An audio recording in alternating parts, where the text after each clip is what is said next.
Bonjour à toutes et à tous et bienvenue dans ce quatrième podcast consacré à l'évolution des FCPE pour le mois de février de nos entreprises dans les groupes EDF et Engie.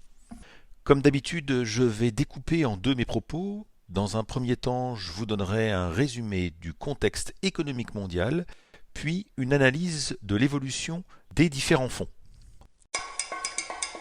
Soit dit en passant, écoutez l'analyse de la CFE Énergie sur l'actualité des industries électriques et gazières, sans bobard ni blabla.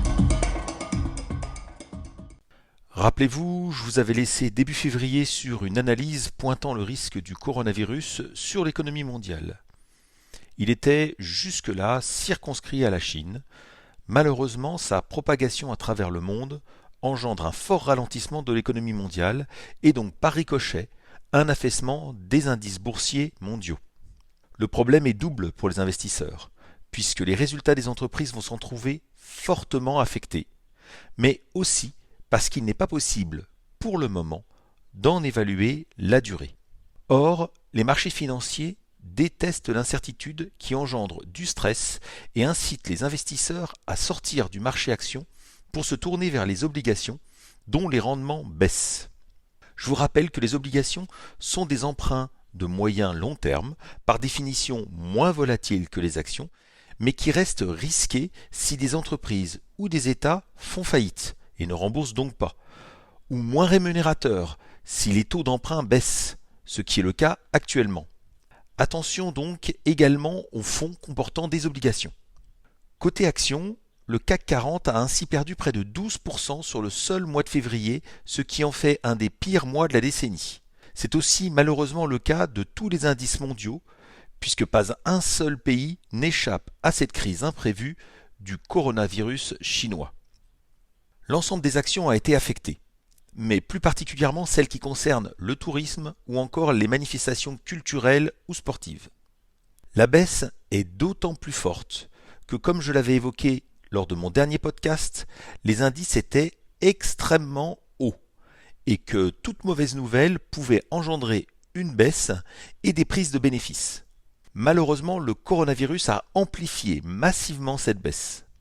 Maintenant, parlons de l'évolution des FCPE de nos entreprises. Bien entendu, il n'y a aucune raison que cette évolution soit différente des marchés financiers.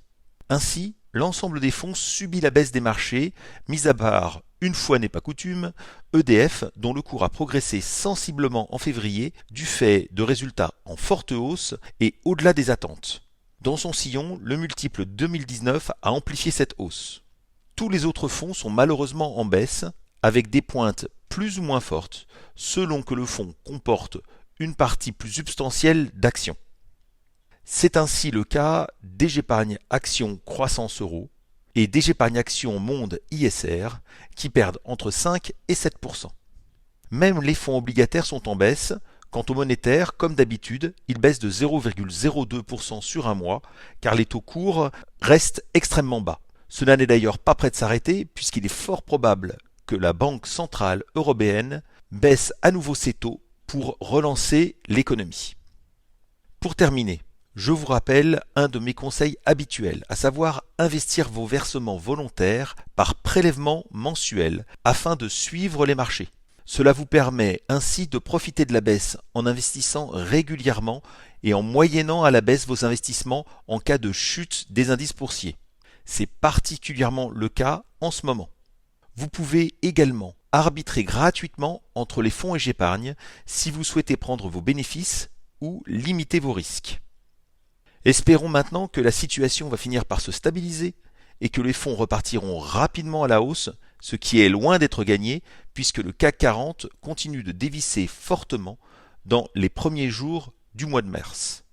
Je vous souhaite un très bon mois de mars et vous retrouverez début avril pour une nouvelle analyse économique et boursière.